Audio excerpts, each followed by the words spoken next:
हो यही आईन वफादारी है, उनको चाहो यही आईन वफादारी है। वो खताओं पे भी हर एक को दुआ देते हैं और उनसे बढ़कर कोई आफाक कहाँ देता है, उनसे बढ़कर कोई आफाक कहाँ देता है। वो तो उस शाख को जन्नत की हवा देते हैं, उनसे बढ़कर कोई आफाक कहाँ देता है। वो तो उस शाख को जन्नत की हवा देते हैं। और हमें ये पैगाम देके गए कि उनके रहो बस, उनको तको, उनकी मानो, उनसे मांगो। उनके रहो बस, उनको तको, उनकी मानो, उनसे मांगो। सबके नासिर, सबके याबर, शाफ़े मैशर, शाफ़े मैशर। और दुनिया उनकी, उक़बा उनका, सब कुछ तो आफाक है उनका। दुनिया उनकी, उक़बा उनका, सब कुछ तो आफाक है उनका। उनका है एहसान सभी पर, शाफ़े मैशर, शाफ़े मैशर। उनका है एहसान सभी पर, शाफ़े मैशर, शाफ़े मैशर। एक मरतबा और दुरूद शरीफ पढ़ ले। अल्लाहुम्मा सल्ली अला शफ़ीअना हबीबना मौलाना मुहम्मदिन व आलिहि वसल्लम। सल्लल्लाहु वस्सलामु अलैहि या रसूलुल्लाह सल्लल्लाहु तआला अलैहि वसल्लम। हमारे नबी सल्लल्लाहु तआला अलैहि वसल्लम फरमाते हैं, जो मुझ पर कसरत से दुरूद पढ़ता है तो कल क़यामत के दिन मैं उससे मुसाफ़ा करूँगा। वालिद गिरामी हुजूर बहरुल इरफान अलैहि रहमत व रिज़वान यहाँ तक के लिखते हैं कि अगर किसी को कामिल पीर न मिल सके तो वो कसरत के साथ दुरूद पढ़ा करे, यही उसके लिए काफ़ी होगा। तो हमें आपको उठते बैठते चलते फिरते अपने नबी पर दुरूद पढ़ते रहना चाहिए। आज की हमारी ये पुरनूर महफिल जो आशिकाने मुस्तफ़ा कमेटी के नौजवानों ने जिसका इनेकाद किया, और मैं इस कामयाब प्रोग्राम की इन सभी नौजवानों को मुबारकबाद देता हूँ। यकीनन जो महफिल में रंग था और जो नूरानियत, एक अजीब सी कैफियत थी, वो कोई कोई महफिलों में ऐसा होता है। आपने देखा कि एक खतीब साहब, आपने पहले भी इन्हें सुना था, आज भी इन्हें सुना है। और हमारे हिंदुस्तान में तो मुरादाबादी लोग जो है वो दो चीज़ों की वजह से पूरे हिंदुस्तान के दिलों पर हुकूमत करते हैं। एक तो अपनी बोली की वजह से और दूसरी बिरयानी की वजह से।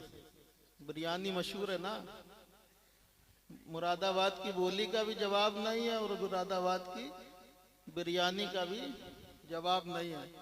आपने देखा तकरीबन, आपने बताया एक किडनी है वो भी 2 बार रिपेयर हो चुकी है, तब तो 2.25 घंटे बोल के गए। और मगर एहसास नहीं हुआ, हम लोगों को एहसास हुआ कि 2.25 घंटे तक बोल गए। वरना जो कैफियत थी, जो सन्नाटा था, जो माहौल था, 12 बजे जब हजरत बैठे थे तो ऐसा लग रहा था कि बस थोड़ी देर और प्रोग्राम चल सकता है, इससे ज्यादा नहीं। मगर अब तो ऐसा लग रहा है कि ये 9 बजे से भी ज्यादा बेदारी नजर आ रही है। तो ये सब बुजुर्गों का फैजान है। और आशिकाने मुस्तफ़ा कमेटी ने बड़े दिली लगन के साथ इस प्रोग्राम को सजाया। बड़ी पहले से तैयारी कर रहे हैं, बार बार जिक्र करते हैं, इंतखाब कर रहे हैं शायरों का, मुकर्रिरों का, तरह तरह से। हर ये समझिए कि सुबह शाम जब मौका मिलता तो यही जिक्र करते हैं, किस तरह इस प्रोग्राम को अच्छा बनाया जाए, किस तरह से इस प्रोग्राम को अच्छा किया जाए। तो यकीनन बहुत कामयाब रहा प्रोग्राम। और हम सब बस यही कह सकते हैं कि हमने जो कुछ सुना है उस पर अमल कर ले, यही हमारे लिए काफ़ी होगा। हमारी कॉन्फ्रेंस का टाइटल है कि तहफ़्फ़ुज़ नामूस रिसालत, जिसकी आजकल बहुत ज़्यादा ज़रूरत है। हमारे नबी की शान पर हमले किए जा रहे हैं, हमारे नबी सल्लल्लाहु ताला अलैहि वसल्लम की इज़्ज़त को उछालने की कोशिश की जा रही है।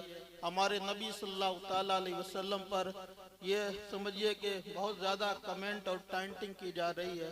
कभी भी मुसलमानों ने सब कुछ तो बर्दाश्त कर लिया, अपने बाप को की गालियाँ तो बर्दाश्त कर ली, मगर अपने नबी की इज्जत से कभी भी समझौता नहीं किया है। जो कुछ भी हमारा है सब कुछ नबी की बदौलत है। जो हमें मिला है हम समझते हैं कि ये सब हमारे नबी का दिया हुआ है। ज़माने भर की हर एक दौलत उन्हीं के सदके खुदा ने दी है। अगर उनकी इज्जत पे हर्फ आया तो हम अपनी इज्जत का क्या करेंगे।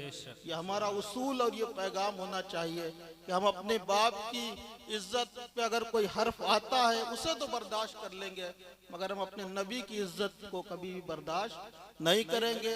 और सहाबा ने, अहले बैत हो, सहाबा हो, ताबईन हो, हर दौर के आप औलिया इकराम को उठा के देखेंगे तो उनका मिशन यही रहा कि जो नबी का रहा उन्होंने उससे मोहब्बत की, उन्होंने उसे अपना जाना, और जो नबी से बेगाना रहा उन्होंने कभी उसे अपना नहीं जाना। अल्लामा इकबाल जैसे लोग इसीलिए कह के गए थे कि मोहम्मद से वफा तूने तो हम तेरे हैं, ये जहां चीज है क्या लहो कलम तेरे हैं। और मोहम्मद की मोहब्बत दीन हक की शर्त अव्वल है, इसी में हो अगर खामी तो सब कुछ नामुकम्मल है, इसी में हो अगर खामी तो सब कुछ नामुकम्मल है। सहाबा की दास्तान पढ़ेंगे कि हमारे अबू जहल जैसा लोग इंसान जो हमारे नबी को गालियां दिया करता था, तरह तरह की बकवास करता, पागल कहता, मजनून कहता, हमारे नबी की राहों में कांटे बिछाता, तरह तरह से हमारे नबी सल्लल्लाहु अलैहि वसल्लम को और सहाबा को परेशान करने की कोशिश करता। उस वक्त भी जब उसकी मौत का आप तज़किरा पढ़ेंगे तो आपको मालूम होगा कि वो आशिके रसूल छोटे छोटे बच्चे थे, उसे ठिकाने लगाने के लिए कोई बड़ा नहीं आया था, बल्कि हमारे नबी के आशिकों में छोटे छोटे आशिक थे। उन्होंने पूछा था कि अबू जहल का मुझे पता बताओ, सुना है कि अबू जहल हमारे नबी को गालियां देता है, सुना है कि अबू जहल हमारे नबी को गालियां देता है। तो किसी ने बताया था कि सामने अबू जहल मौजूद था, सामने जब इशारा किया तो वो बच्चे, किताबों में लिखा कि ऐसे उसके ऊपर झपटे, ऐसे झपटे कि कोई परिंदा जैसे किसी चीज पर झपटता है, और उसका काम तमाम कर दिया। तो हमें भी ये उसूल याद रखना है कि हमें अपने नबी की मोहब्बत, खुद भी हमें नबी से मोहब्बत करना है, और नबी की इज्जत की हिफाजत, नामूस की हिफाजत खुद भी करना है, और अपने बच्चों को भी आशिक रसूल बनाना है। नबी का इश्क अपने बच्चे के अंदर पैदा करना है। नबी के मामले में हम किसी बात से, किसी तरह से भी समझौता नहीं कर सकते हैं। अगर हमारी दोस्ती है तो नबी के नाम पर है, हमारी दुश्मनी है तो नबी के नाम पर है। जिएंगे नाम ले लेकर तुम्हारा या रसूल अल्लाह, तुम्हारे दुश्मनों के नाम हस्ती से मिटाएंगे। हजरत अबू बकर सिद्दीक जैसे रजी अल्लाह ताला अन्हु जैसे लोग जब उनके बेटे ईमान लाए तो गुफ्तगू कर रहे हैं, एक बात आई बीच में, बताने लगे, कहने लगे अब्बा जान एक जंग के मौके पर मैं काफिरों की तरफ से था, आप इस्लाम की तरफ से थे, एक मौका ऐसा आया कि आप मेरी तलवार के नीचे आ गए थे, मैं चाहता तो आपको कत्ल कर देता, शहीद कर देता, मैं चाहता, मगर बाप की मोहब्बत आड़े आ गई, मेरी तलवार रुक गई, मैंने अपनी तलवार को खींच लिया कि मैं अपने बाप को कैसे अपनी तलवार से शहीद कर सकता हूँ। अल्लाह अकबर, ये तेवर देखिए इश्क के, और ये तेवर हमारे भी होना चाहिए।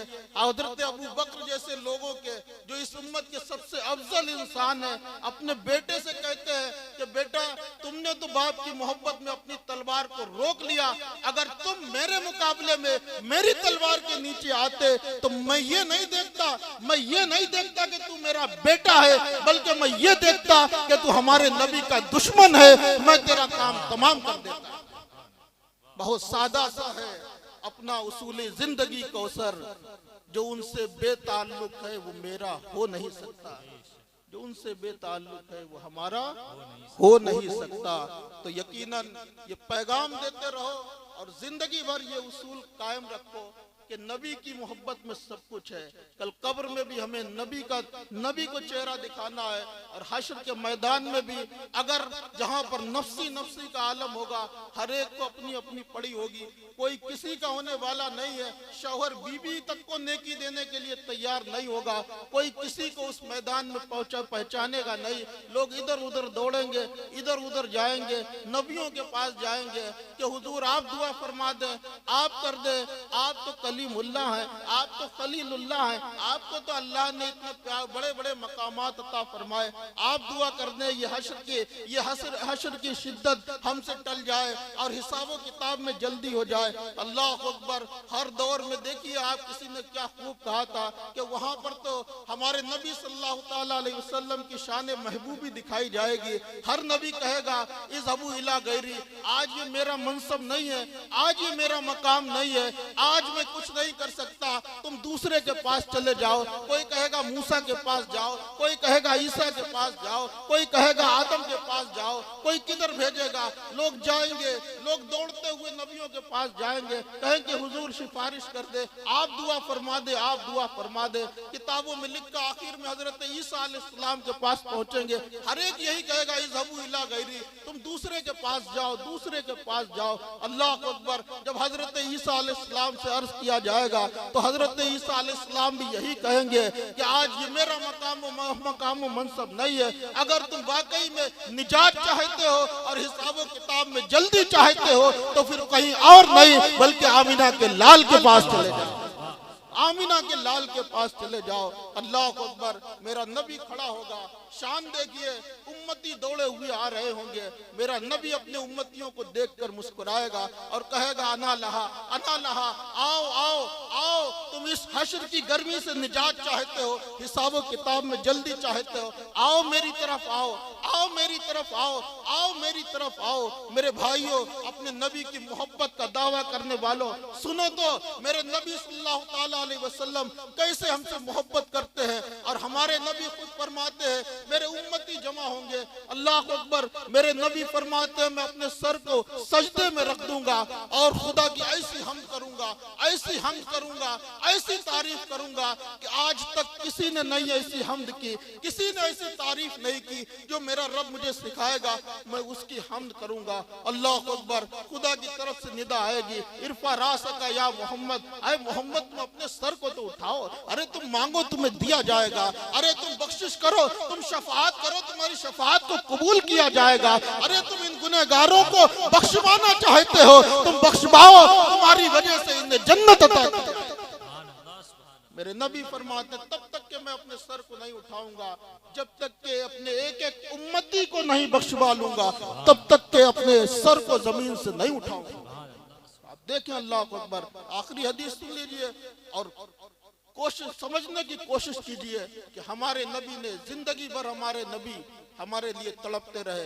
हजरत अनस रज़ियल्लाहु ताला अन्हु फरमाते हैं या रसूल अल्लाह, कल कयामत के दिन हश्र के मैदान में अगर मैं आपसे मुलाकात करना चाहूंगा तो कहाँ मुलाकात होगी?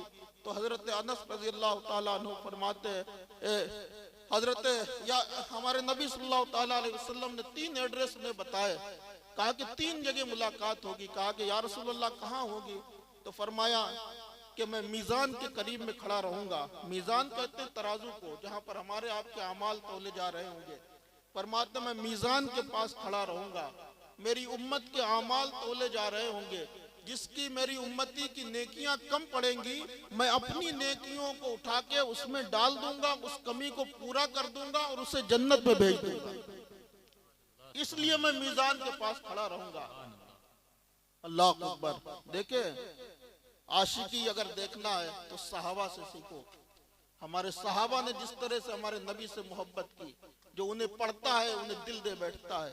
हमारे सहाबा ने तो उनके नामों पे, उनके नाम पर अपनी गर्दनों को भी परवाह नहीं की। असीराने मोहब्बत नाम पर जाने लुटाते हैं। संभल जाओ मदीना आने वाला है, लुटाओ नाज के सजदे, सुनाओ नाज के नगमे, जरा आफाक शर्माओ मदीना आने वाला है, जरा आफाक शर्माओ मदीना आने वाला है। हमारे सहाबा की जिंदगी को देखे। अल्लाह अकबर। फरमाता मैं इसलिए मीज़ान के पास खड़ा रहूंगा, जिस उम्मती की नेकियां कम पड़ेंगी उस कमी को मैं पूरा कर दूंगा और उसे जन्नत में भेज दूंगा। फरमाते या रसूल अल्लाह, अगर वहां मुलाकात ना हुई फिर कहाँ मुलाकात होगी? तो फरमाते हैं कि मैं हौज़े कौसर पे हूँगा, मेरी उम्मत प्यासी होगी, मैं अपनी उम्मत को जामे कौसर पिला रहा हूँ। सुभान अल्लाह। जामे कौसर पिला रहा हूँगा। आला हजरत फरमाते ठंडा ठंडा मीठा मीठा पीते हम हैं, पिलाते ये हैं, रब है मोती ये है कासिम, रिस्क है उसका खिलाते ये हैं। रिस्क है उसका, खिलाते का ये का या रसूल अल्लाह अगर वहां भी मुलाकात ना हुई फिर कहाँ मुलाकात होगी? फरमाते हैं कि मैं पुल सिरात के किनारे खड़ा रहूंगा। पुल सिरात जो मैं सुनते रहते हैं बाल से ज्यादा बारीक है, तलवार से ज्यादा तेज है, जहन्नम के ऊपर से एक रास्ता जन्नत को जाएगा, हर एक को उसी पर चलकर जाना है। अल्लाह अकबर। हमारे नबी फरमाते मैं पुल सिरात के किनारे खड़ा रहूंगा, मेरी उम्मत पुल सिरात से गुजर रही होगी, मैं अपने रब से दुआ कर रहा हूँगा, रब्बे सल्लिम उम्मती, रब्बे सल्लिम उम्मती, ऐ मेरे रब मेरी उम्मत को सलामती के साथ गुजार दे, ऐ मेरे रब मेरी उम्मत को सलामती के साथ गुजार दे। आला हजरत फिर पुकार उठते हैं, रजा पुल से अब वजद करते गुजरिए, रजा पुल से अब वजद करते गुजरिए, कि है रब्बे सल्लिम सदाए मोहम्मद, कि है रब्बे सल्लिम सदाए मोहम्मद। आला हजरत फरमाते हैं आप तो पुल से झूमते हुए, मचलते हुए, नाचते हुए गुजरिए, क्योंकि हमारे नबी हमारी सलामती की दुआ कर रहे हैं, और जिसकी सलामती की दुआ मोहम्मदुर रसूलुल्लाह कर दे तो अल्लाह उसे जरूर पूरा कर दे। तो मेरे भाइयों, मोहब्बत पैदा करो। सहाबा ने, ताबईन ने, तबे ताबईन ने, हमारे असलाफ ने, हमारे बुजुर्गों ने, नामूस का सिर्फ यही मतलब नहीं है, तहफ्फुज़े नामूस का मतलब सिर्फ यही नहीं है कि हमें उनके नाम पर गर्दनें कटाना है, बल्कि आज अगर हम नबी सल्लल्लाहु अलैहि वसल्लम के किरदार को दुनिया के सामने पेश करें तो ये भी हमारे नबी का तहफ्फुज़ है। अगर उनके अखलाक को पेश करें ये भी हमारे नबी का तहफ्फुज़ है। अगर उनके चाल चलन को, उनकी हदीसों को, उनकी आदतों को और उनकी सुन्नतों को अगर हम दुनिया के सामने पेश करें, अमल करके दिखाएं, तो समझ लीजिए कि ये भी तहफ्फुज़े नामूर रिसालत ये करके दिखा सकते हैं। और इन्हीं चीजों ने दिलों को बदला है। गरीब नवाज कोई क्या लेकर आए थे?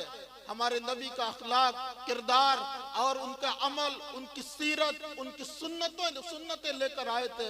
जो हमारे नबी का अखलाक था वो उन्होंने अखलाक को पेश किया। तो इसी हिंदुस्तान की सरजमीन पर 90 लाख लोगों ने उनके हाथ पर तौबा की, कलमा पढ़ा। आप अंदाजा लगाइए, अल्लाह अकबर, बड़े बड़े आए, बड़े बड़े हुए।